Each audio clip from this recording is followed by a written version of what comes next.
kelas C angkatan 2021. Saya Kayang Sari dengan NIM 21034 dari kelas C angkatan 2021. Saya Ahmad Rifai dengan 21144 dari kelas C.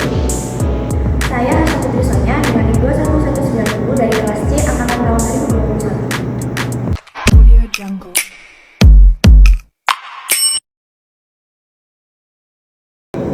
Assalamualaikum warahmatullahi wabarakatuh. Baik, perkenalkan Bapak Ibu, kami dari kelompok 4 tim 3 kelas C 2021 Fakultas Perawatan Universitas Jember. Di sini kami akan melakukan pendidikan kesehatan mengenai Lansia sehat, atasi diabetes. Nah, sebelum kita masuk ke materinya, kita bisa jawaban dulu aja ya, biar semangat ya. Mana kalau Kak? ya. Bisa dijabarin dulu? Nah, jadi nanti kalau kita bilang atasi diabetes, jawabannya Cegah dengan cerdik, kelola dengan patuh. oke. Bisa diikutin ya Bapak Ibu sekali lagi. Atasi diabetes. Cegah dengan cerdik, kelola dengan patuh. Assalamualaikum warahmatullahi wabarakatuh. Waalaikumsalam warahmatullahi wabarakatuh. Selamat pagi Bapak dan Ibu. Perkenalkan kami dari Fakultas Perawatan Universitas Jember. Di sini kami akan memberikan sedikit informasi mengenai cara mencegah diabetes. Sebelum itu, Bapak Ibu di sini ada yang tahu nggak apa itu diabetes mellitus atau Bapak Ibu biasanya nyebutnya dengan kencing manis gitu? Ada yang tahu nggak? Oh baik, nggak ada yang tahu ya. Baik, nanti akan kami jelaskan ya mengenai apa itu diabetes, pencegahannya dan juga penyebabnya. Bisa disimak baik-baik ya. Nah, diabetes ini merupakan penyakit atau gangguan dalam proses dalam tubuh yang ditandai dengan tingginya kadar gula darah atau kadar glukosa dalam darah, sehingga proses dalam tubuh itu menjadi terganggu. Nah, diabetes ini disebabkan oleh banyak sekali faktor atau penyebabnya. Nah, penyebabnya ini nanti akan dijelaskan oleh teman saya, D. Nah, baik, tadi kan sudah dijelaskan ya oleh teman saya mengenai apa itu diabetes mellitus atau biasa disebut dengan kencing manis. Nah, di sini saya akan mengatakan beberapa penyebab dari penyebab yang menyebabkan penyakit diabetes mellitus itu sendiri. Yang pertama ada resistensi insulin. Nah, resistensi insulin ini terjadi ketika sel-sel dalam tubuh kita itu tidak merespon insulin dengan baik. Sebagai akibatnya, tubuh kita itu memerlukan lebih banyak insulin untuk mengendalikan kadar gula darah. Yang kedua ada produksi insulin yang berkurang dalam tubuh kita. Insulin sendiri dibutuhkan untuk mengatur kadar gula darah di dalam tubuh kita, dan jika tubuh tidak memproduksi cukup insulin, maka kadar gula darah akan meningkat secara signifikan. Selanjutnya ada obesitas.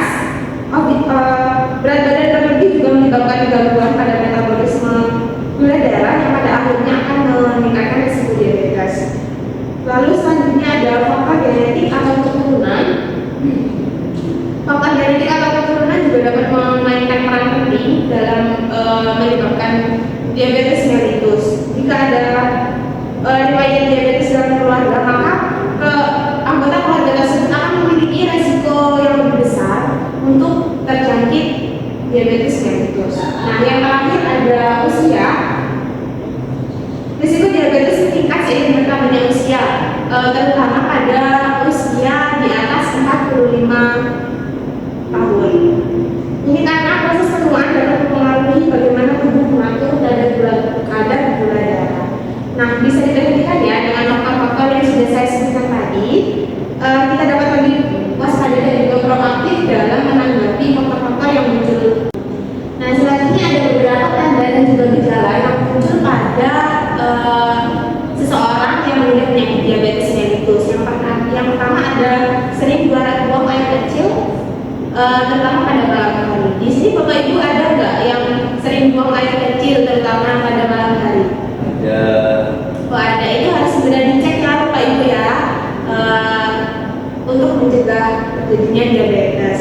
Terus ada yang kedua ada sering merasa haus. Ini terjadi karena tubuh mencoba untuk mengganti cairan yang hilang melalui buang air kecil yang lebih sering, yang seperti saya sebutkan tadi. Yang ketiga ada sering makan atau mudah lapar, atau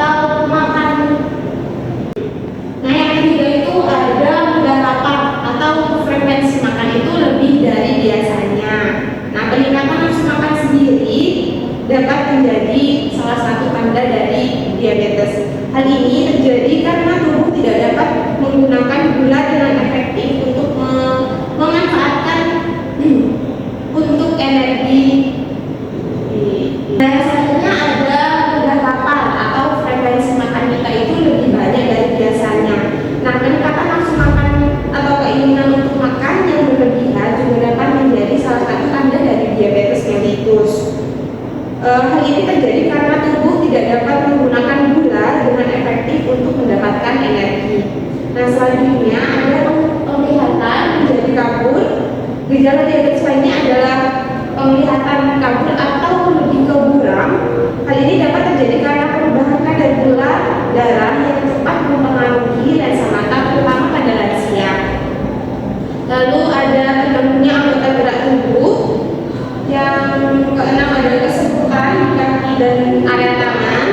Lalu muncul gatal-gatal yang mengganggu, merasakan mati rasa di tangan dan juga kaki. Dan yang terakhir ada turunnya berat badan secara drastis tanpa kita tahu apa penyebabnya. Bapak Ibu sekalian, perlu diketahui bahwa diabetes itu ada dua jenisnya. Ada diabetes tipe 1 dan diabetes tipe 2. Nah, dan gejalanya juga berbeda. Nah, akan dijelaskan oleh rekan saya. Nah, jadi untuk diabetes tipe 1 ini seringkali memiliki gejala yang lebih nyata atau bisa dirasakan secara nyata. Yang pertama itu seperti poliuria. Poliuria itu artinya sering buang air kecil. Lalu polidipsia, sering merasa haus. Polifagia, sering makan. Dan juga penurunan pada berat badan secara drastis tanpa diketahui penyebabnya, seperti yang sudah saya jelaskan tadi. Lalu mudah lelah, selanjutnya mudah tersinggung dan juga muncul gatal-gatal pada area kulit. Hanya untuk diabetes tipe 2 ini seringkali lebih sulit untuk dideteksi pada tahap awal, namun dapat menunjukkan beberapa tanda dan gejala yang dapat dirasakan. Yang pertama itu rentan terhadap infeksi dan juga kesulitan dalam penyembuhan luka. Jadi nanti kalau ada luka di area kaki atau tangan itu sangat sulit untuk sembuh. Lalu ada gangguan penglihatan, obesitas, hipertensi atau tekanan darah tinggi, dan juga ada kemungkinan komplikasi pada pembuluh darah dan juga saraf. Dan juga perlu dicatat bahwa diabetes tipe 2 ini beberapa orang mungkin ada yang tidak merasakan gejala pada tahap awal sehingga membuatnya sulit untuk didiagnosis. Namun meskipun gejalanya tidak terlalu terlihat, penting untuk memeriksakan diri secara teratur ya Bapak Ibu untuk mencegah terjadinya diabetes tipe 2 ini. Nah, tadi sudah kami jelaskan ya mengenai apa itu diabetes mellitus, lalu penyebabnya, dan juga tanda gejala yang bisa muncul.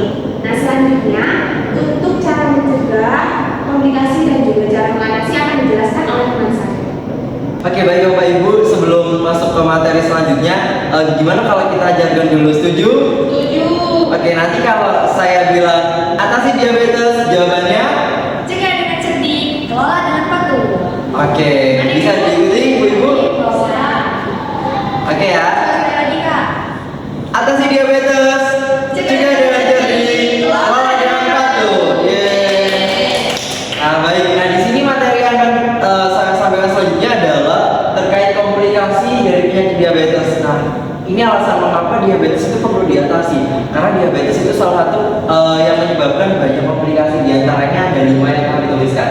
Nah, yang pertama ada kerusakan saraf Bapak Ibu. Nah, jadi kalau misal pengidap diabetes yang dalam waktunya udah lama sekali, itu saraf-saraf yang ada di tepi bagian tubuh itu bisa rusak akibat gula darah yang menumpuk. Nah, karena hal itu saraf kemudian bisa mati dan menyebabkan rontoknya ini ada jaringan mati dan kemudian harus diamputasi. Nah, itu sungguh sangat membahayakan kan ya Bapak Ibu. Nah, untuk yang kedua, kemudian di sini ada penyakit jantung dan juga stroke. Nah, ini komplikasi yang mungkin cukup banyak kita temui di area rumah sakit dan puskesmas ya Bapak Ibu. Jadi di sekitar kita itu pasti banyak orang-orang yang sudah menderita penyakit stroke ini. Nah, mungkin salah satunya juga akibat diabetes.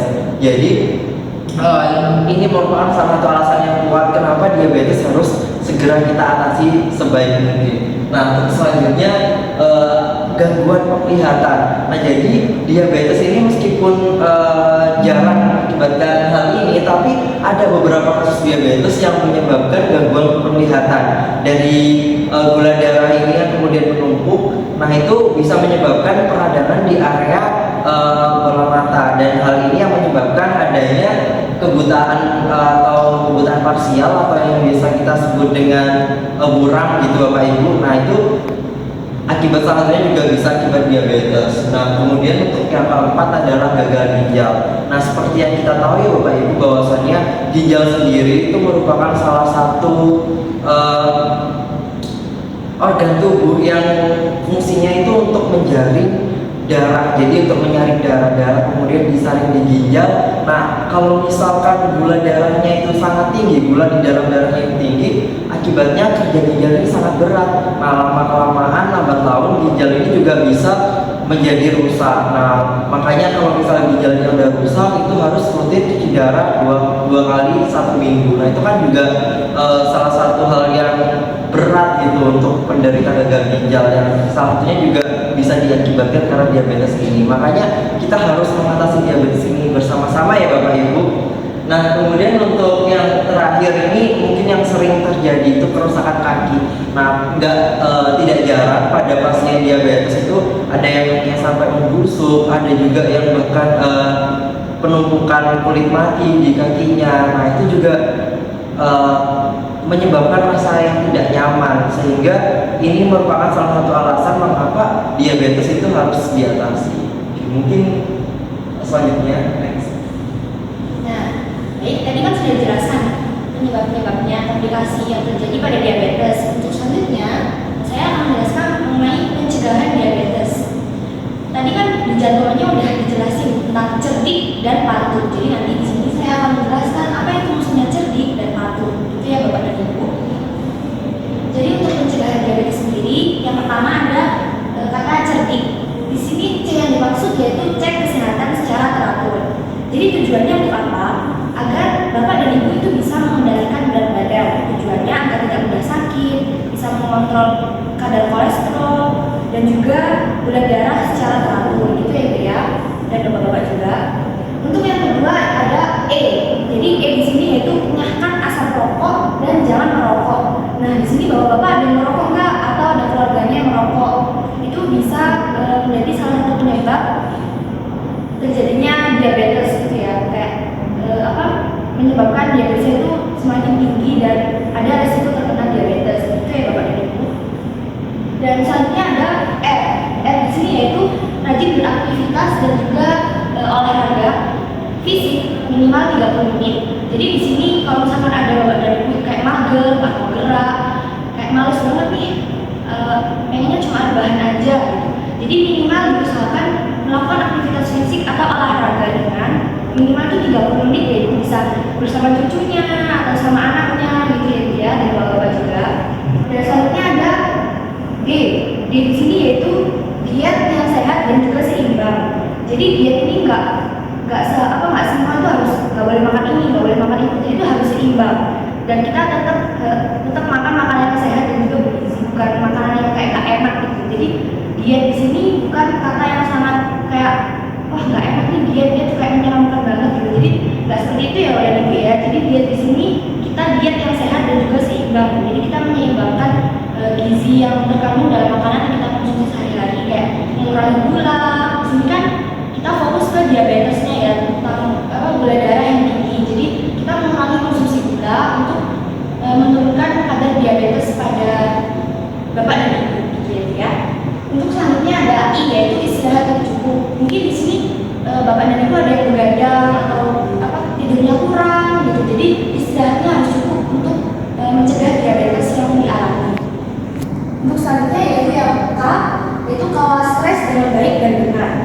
Jadi di sini kayak misalnya banyak masalah, terus stres banget dipikir sampai sakit, terus sampai drop dan bisa kambuh, terus makan makanan juga tadi tidak terkontrol, tidak terkendali, makan gula yang banyak bagi takar gitu, gulanya seberapa gitu. Jadi kita harus mengelola stres dengan baik dan juga benar. Seperti cek kesehatan pada dokter, bisa konsultasi ke dokternya, atau bisa bercerita tentang cara kita mengelola stres kita agar tidak berdampak pada diabetes yang dialami. Itu ya Bapak Ibu ya. Untuk selanjutnya yaitu patuh. Tadi kan di jadwalnya juga ada kata patuh kan. Nah, patuh ini apa sih? Patuh itu apa sih? Patuh ini kayak nurut gitu, kayak nurut gimana maksudnya ya? Jadi patuh itu ada kepanjangannya ya Bapak Ibu, kayak cerita. Jadi yang P ini maksudnya yaitu periksa kesehatan secara rutin dan ikuti anjuran dokter. Nah, tadi seperti yang saya bilang, bisa cek ke dokter, misalnya punya dokter pribadi, bisa cek atau konsultasi selama 1 bulan sekali atau 1 minggu sekali, atau kalau misalnya lagi drop gitu, bisa cek kesehatan secara rutin. Untuk yang A, yaitu atasi penyakit dengan pengobatan yang tepat dan teratur. Jadi sesuai sama anjuran dokter tadi, apa misalkan obatnya yang tepat atau cek gula darahnya secara teratur gitu ya. Untuk yang T, tetap diet yang sehat dan gizi yang seimbang. Tadi yang sudah saya jelaskan, yaitu dietnya ini tetap diet yang sehat dan seimbang. Untuk yang U, upayakan melakukan aktivitas fisik dengan aman. Jadi nggak perlu berat-berat gitu olahraganya, sampai angkat beban, lari-lari maraton itu nggak perlu, cukup jogging di depan rumah sambil ngobrol sama tetangga atau ngajak cucunya main di sini. Itu sama seperti aktivitas fisik yang tadi minimal 30 menit. Dan untuk yang H, yaitu hindari rokok, alkohol, dan zat karsinogenik lainnya. Jadi seperti yang tadi saya jelaskan, untuk menghindari rokok, jadi jangan merokok, apalagi minum alkohol dan zat karsinogenik lainnya. Itu ya Bapak Ibu ya. Nah, kemudian bagaimana sih Bapak Ibu kalau misal sudah terdiagnosis diabetes? Nah, mungkin ini kita kasih cara mengatasi atau penanganan dan penanganan untuk kasus diabetes. Nah, yang pertama pemeriksaan kesehatan rutin. Nah, jadi ini sebenarnya untuk alat deteksi. Mungkin di puskesmas kita juga menyediakan terkait dengan Posbindu PTM. Jadi nantinya Bapak dan Ibu bisa melakukan pemeriksaan melalui Posbindu PTM. Nah, kemudian untuk cek rutin jika sudah terdiagnosis bisa lanjut ke puskesmas atau bahkan kita rujuk ke rumah sakit selanjutnya. Nah, untuk kemudian iya, mungkin ada yang tahu belum berapa sih kadar gula darah dikatakan normal atau diabetes? Nah, kadar gula darah dikatakan normal itu jika kurang dari 140 mg per desiliter ya Bapak Ibu. Nah, jadi kalau di atas itu biasanya kami menyebutkan prediabetes untuk yang di bawah 200 gram per desiliter. Nah, untuk yang di atasnya itu sudah dapat diagnosis diabetes. Nah, kemudian untuk yang nomor 2 yaitu menjalani pengobatan dengan intensif. Nah, untuk pengobatan ini akan kita lakukan jika sudah diperiksa atau bahkan sudah mungkin ada dokter penanggung jawabnya. Nah, nanti dokter tersebut yang akan meresepkan obat lanjutan untuk harus mengikuti terapi apa dan kemudian harus obatnya diminum setiap kapan, itu nanti setelah pemeriksaan tadi dilakukan gitu. Jadi harus periksa dulu ya Bapak Ibu. Nah, yang ketiga yaitu melakukan aktivitas fisik. Nah, jadi kalau misal sudah terdiagnosis diabetes nggak perlu khawatir, tapi juga harus tetap melakukan tindakan-tindakan yang tadi nomor 1 dan nomor 2 sudah pasti. Yang ketiga juga wajib melakukan aktivitas fisik. Jadi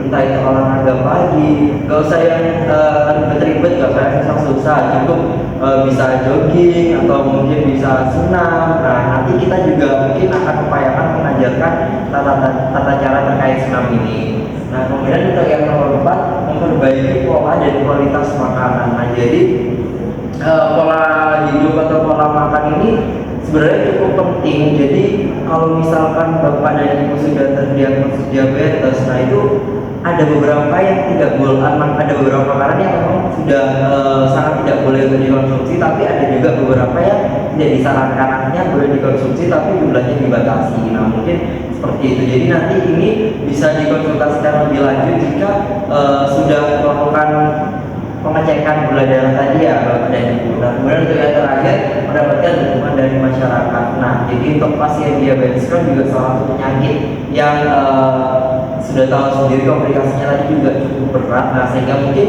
harapan kami dari pihak keluarga atau pihak masyarakat itu memberikan dukungan yang signifikan terkait dengan pola hidup, gaya hidup dan lain-lain. Jadi sebisa mungkin kita juga harus membantu mensupport rekan-rekan kita atau teman-teman kita atau keluarga kita yang mengalami diabetes ini. Nah, next. Nah, sudah selesai Bapak dan Ibu. Mungkin itu materi yang bisa kami sampaikan. Tapi sebelum kita tutup, gimana kalau jaga dulu lagi ya? Oke. Masih ingat kan Bapak Ibu? Oke. Atasi diabetes. Cegah dengan cerdik, kelola dengan patuh. Oke. Ya baik, kami dari kelompok 3 pamit undur diri. Sampai bertemu di kesempatan selanjutnya. Wassalamualaikum warahmatullahi wabarakatuh. Waalaikumsalam.